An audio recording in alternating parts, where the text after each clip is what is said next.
Amigos, ¿qué tal? Bienvenidos una vez más a Todo Bajo Control, el programa institucional de la Contraloría General de la República. Soy Erika Fontalvo y es un gusto saludarlos. Aquí están nuestros titulares para el día de hoy. Reparación de víctimas en Colombia necesita más recursos, asegura la Contraloría General. Analistas nos dan su visión sobre implementación de ley de víctimas. Contraloría General analiza situación de la salud en Colombia. Régimen subsidiado bajo la lupa. Seguimiento a obras en reapertura de Vía al Llano realiza la Contraloría.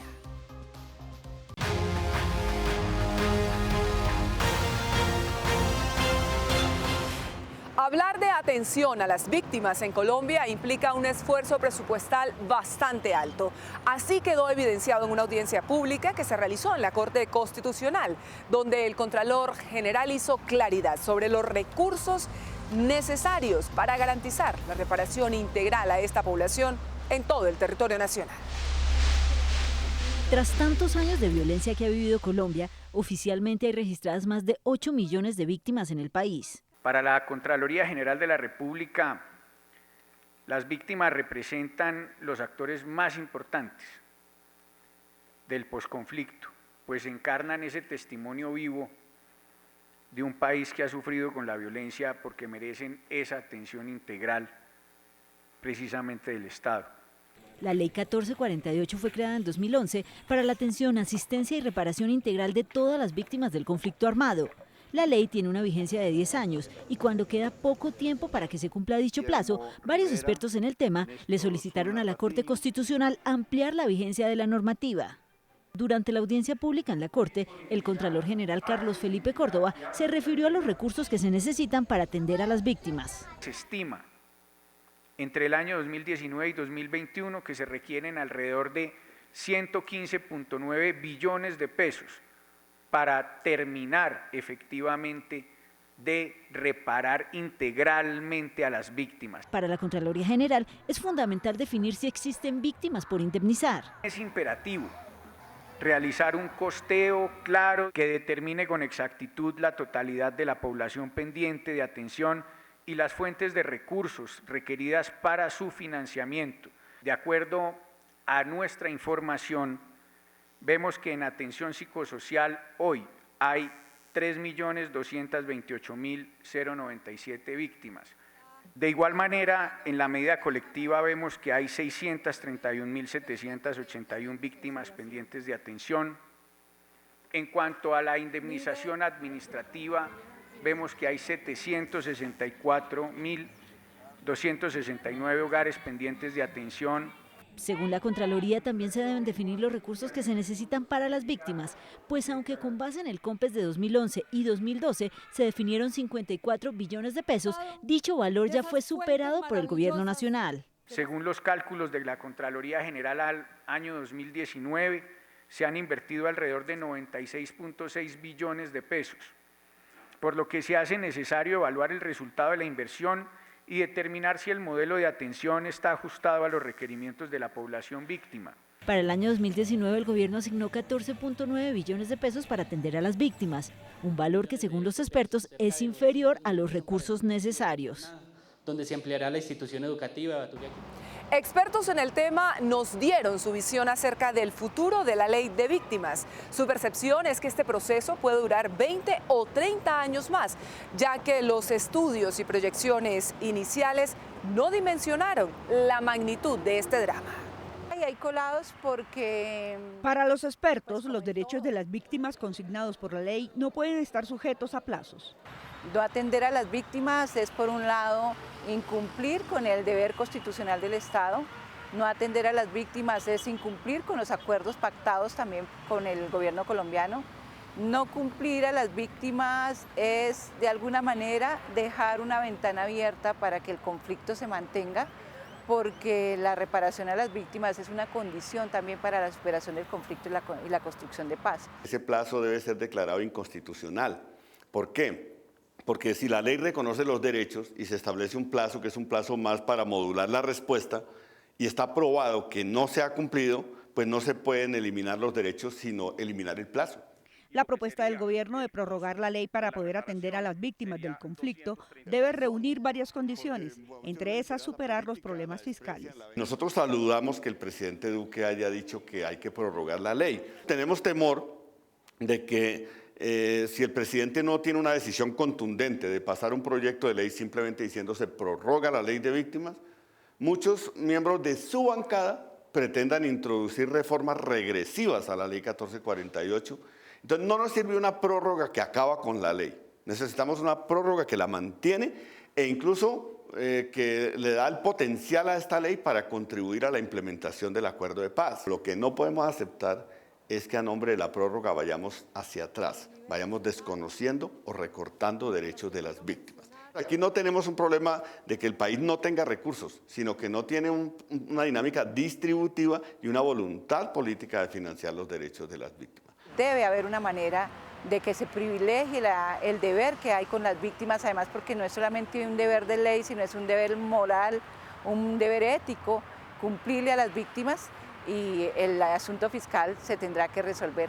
Muchos dicen que si se resuelve el tema de la corrupción tendríamos recursos sobrados para poder atender a las víctimas. Del 2011 al 2019 continuamos con conflicto armado, continuamos con víctimas, entonces mientras, como decíamos en algún momento, mientras la fábrica de víctimas no se cierre, pues también se va incrementando las necesidades de atención, eso por un lado.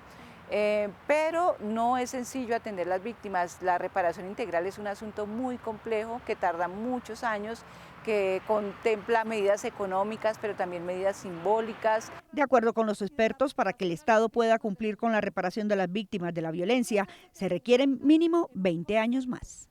En una concepción. La Contraloría General considera que el gobierno ha realizado un esfuerzo fiscal cercano a los 97 billones de pesos para atender a las víctimas del conflicto en Colombia. Sin embargo, también estima que reparar a estas 8 millones de personas requiere de un presupuesto mucho más elevado. Una reparación integral a las víctimas es vital para seguir construyendo una sociedad en paz. Los COMPES de 2011 y 2012 definieron recursos por 54,9 billones de pesos que ya han sido superados y se hace necesaria una evaluación de impacto para que sean reparadas en su totalidad. Efectivamente se han cumplido con algunas de las reparaciones de los sujetos, pero aún hay muchos sujetos que todavía están por reparar. Uno puede hablar de sujetos relacionados con, sobre todo, los pueblos étnicos. Hay que hacer mayor énfasis, ¿no? La Contraloría siempre ha dicho que se debe hacer una evaluación exhaustiva de todo el costeo general que debe hacer el gobierno para ver si toman la decisión o no de extender la ley de víctimas, pero que eso no puede obviar, no puede olvidar la revisión de los decretos leyes étnicos. Para las víctimas las metas son amplias, ambiciosas y aseguran que además de recibir una reparación económica, es importante acceder a sus derechos con una vivienda digna y reparación de tierras. En este orden de ideas, 10 años eran a lo sumo una referencia para el cumplimiento, pero no el fin de la reparación. Sujetar un mandato legal a un tiempo determinado sin que cumpla sus fines es abiertamente contrario a la Constitución y al sentido común. Una expresión en dicho sentido debe ser suprimida del ordenamiento jurídico colombiano. El ministro de Hacienda aseguró que si se acaba la vigencia de la ley, las víctimas no quedarían abandonadas. Sería cerca de 1 año y medio de recaudo para poder cumplir con las metas. Y lo que sería el costo de la reparación sería 231,9 billones. Y eso nos da una suma aproximada de unos 100 millones de pesos por hogar. Ese es el primer componente. Y el segundo componente es los cálculos que se tienen acerca de cuántas serían las personas que no han sido reparadas, y eso es lo que nos da de una suma de 231,9 billones. Los cálculos de la Contraloría General estiman que entre 2019 y 2021 se requerirían alrededor de 115 billones de pesos constantes de 2019. Este recurso incluye el costeo de 4 medidas: indemnización administrativa y colectiva, vivienda, planes de reparación colectiva y atención psicosocial. El gobierno necesitaría un refuerzo presupuestal anual de 38 billones de pesos. Hacemos una pausa en Todo Bajo Control y enseguida estaremos de vuelta.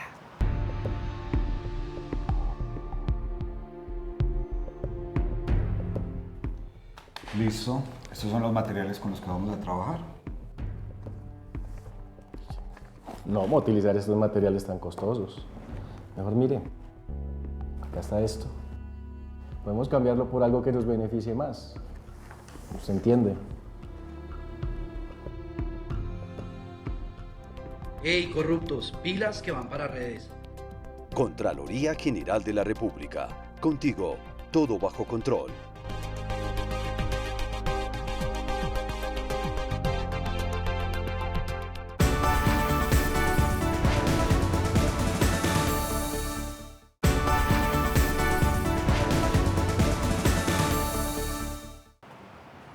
Gracias por seguir con nosotros. Luego de varias auditorías realizadas al sector salud, la Contraloría General determinó irregularidades en este derecho fundamental. Además de los problemas detectados en el régimen contributivo, el subsidiado está hoy bajo observación. En los últimos meses, la Superintendencia de Salud ha liquidado EPS como Salud Vida, Cruz Blanca, Endisalud y Confacor, que agrupan a más de 2.700.000 usuarios. Esta decisión refleja la crisis del sector que afecta a los pacientes por la mala atención que reciben. Los problemas es que cuando los medicamentos son muy costosos, no me los dan a tiempo.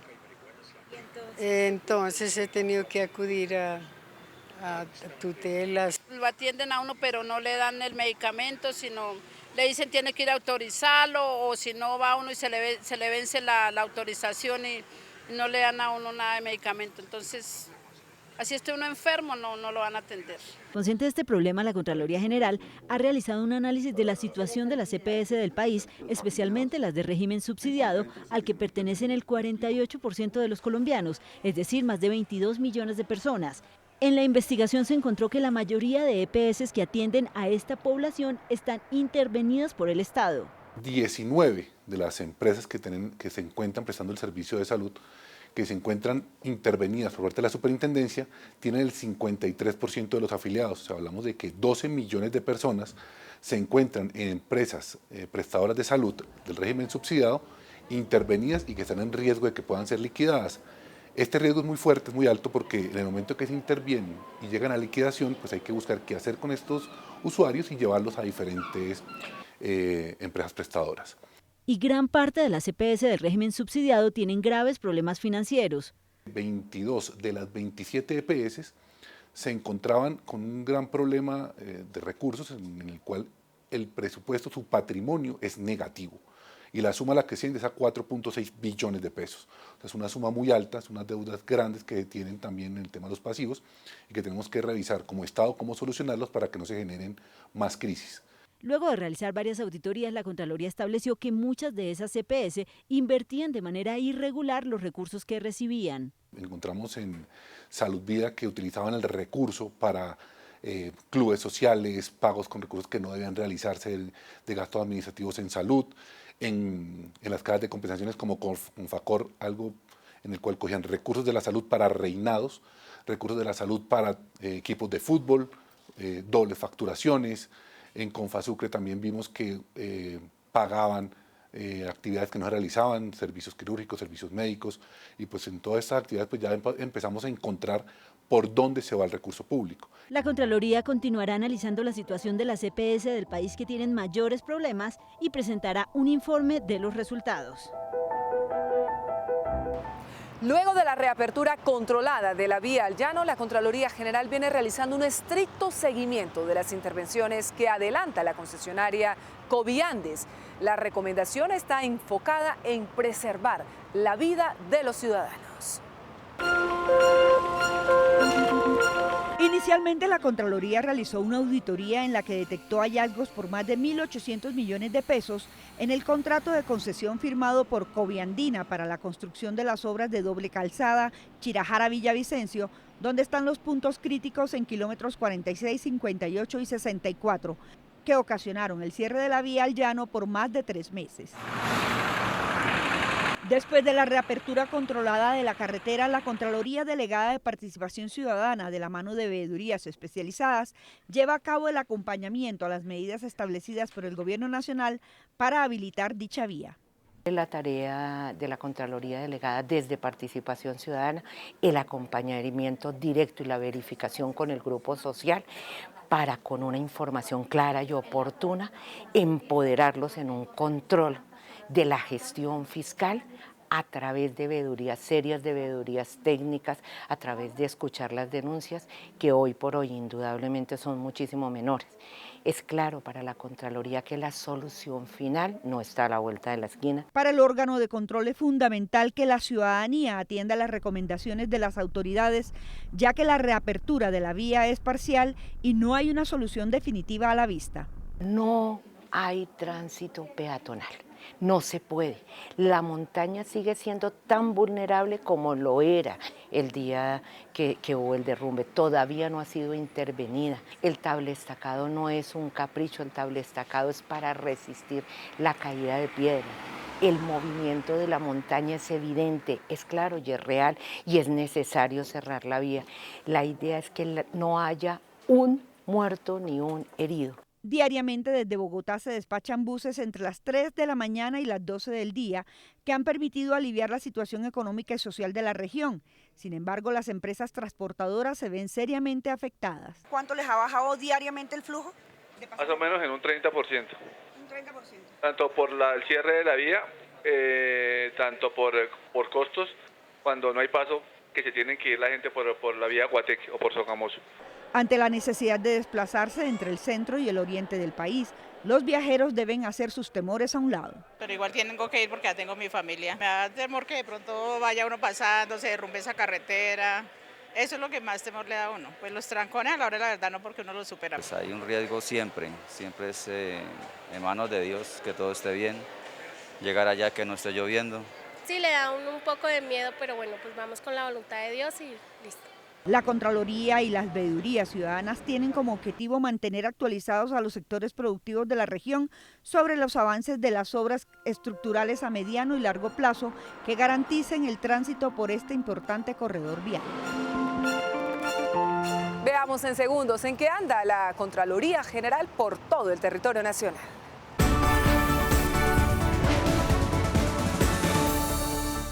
A través de su delegada para el sector de infraestructura, la Contraloría General inició un control excepcional a los 6 billones que aporta el distrito para la construcción de la primera línea del metro de Bogotá, el cual se desarrollará de manera permanente hasta la culminación de la obra. De esta manera, el contralor Carlos Felipe Córdoba admitió la solicitud del alcalde Enrique Peñalosa, al tiempo que se investigará las denuncias sobre el manejo de los recursos que aporta la nación al proyecto por un valor de 15,1 billones de pesos. Así, la Contraloría auditará la totalidad de los recursos del distrito y la nación destinadas a la primera línea del metro. En consecuencia, lo que piden es que sea la Contraloría General de la República la que asuma las competencias para hacer toda la revisión de la gestión fiscal del Metro de Bogotá. Nosotros lo que vamos a revisar es cuántos de esos recursos han sido destinados para lo que es la formulación del proyecto, estudios, gestión predial y todos los elementos que llevan para que el proyecto en este momento sea adjudicado y bajo condiciones de factibilidad. Las buenas prácticas electorales le pueden ahorrar al país 400.000 millones de pesos, aseguró el vicecontralor Ricardo Rodríguez G., y llamó la atención sobre la alta rentabilidad que obtienen los que financian las campañas políticas. Un aspecto que ha llamado la atención de la Contraloría son los activos destinados a las campañas electorales. Según la misión de observación electoral, la rentabilidad de inversión en una campaña es muy alta, donde por cada peso que ponen pueden lograr un beneficio económico de más de 3.000 pesos. Hacemos una pausa en Todo Bajo Control y enseguida estaremos de vuelta.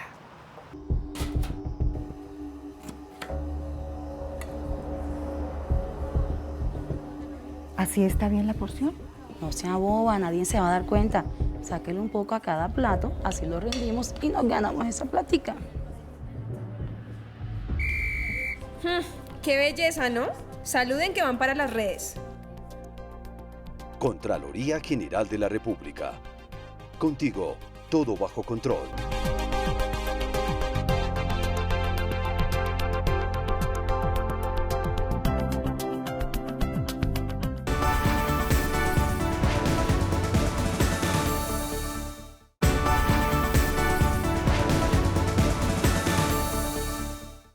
Ya estamos de vuelta.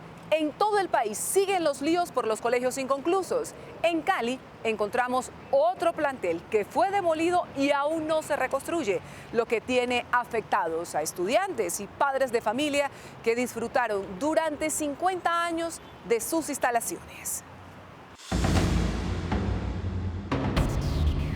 La historia se repite en decenas de colegios del Valle del Cauca y del país, instalaciones antiguas que fueron demolidas y varios meses después no ha iniciado la construcción de la nueva sede. Ese también es el caso del Colegio Alfonso López Pumarejo de Cali. La demolición ocurrió en el 2018, prácticamente en el mes de noviembre.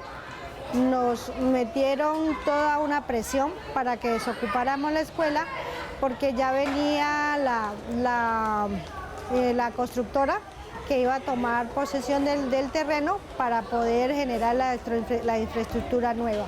En el lugar donde funcionó el colegio por más de 50 años hay un terreno abandonado, con maleza y lleno de basura. En este espacio, como pueden observar, pues estaba la escuela, aquí estaba la cancha, estaban los salones, el restaurante, la biblioteca, toda una infraestructura completa y bien construida. Estudié en la institución. De verdad que le da a uno tristeza que mis nietos y mis hijos no pudieron disfrutarla como nosotros la disfrutamos como padres. Como en otros casos, a los padres los ilusionaron al mostrarles una maqueta de la nueva sede que se quedó en promesas. Nosotros pues todos asombrados, nos quedamos contentísimos con el colegio, de ver de nuestro colegio, decimos no pues, y que iban a arrancar rapidísimo, pero pues hasta el momento nada. En la sede en la que hoy estudian los niños, las aulas son oscuras, viejas y se han tenido que adaptar salones en cualquier lugar.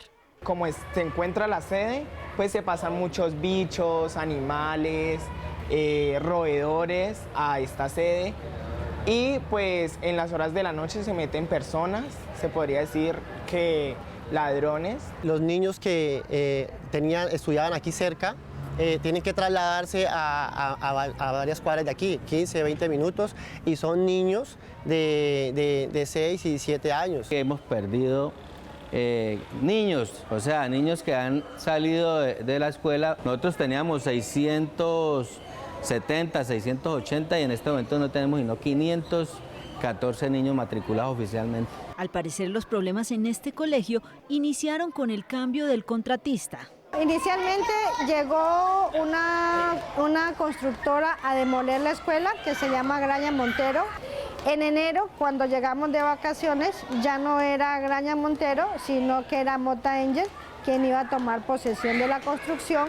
Pasó abril, pasó mayo y absolutamente ninguna construcción. La Secretaría de Educación nos da a entender que desde la Secretaría de Educación ya no hay nada que hacer. Pero lo más grave para esta comunidad es que no hay esperanza de una solución rápida al problema. Que hay que esperar que en los estrados judiciales se defina el contrato, porque ellos no ceden el contrato, los de Mota Angel no ceden el contrato y Ministerio a través del fondo tampoco pueden hacer absolutamente nada. A través de la estrategia Compromiso Colombia, la Contraloría General le está haciendo seguimiento a este y otros colegios para que los proyectos reinicien cuanto antes.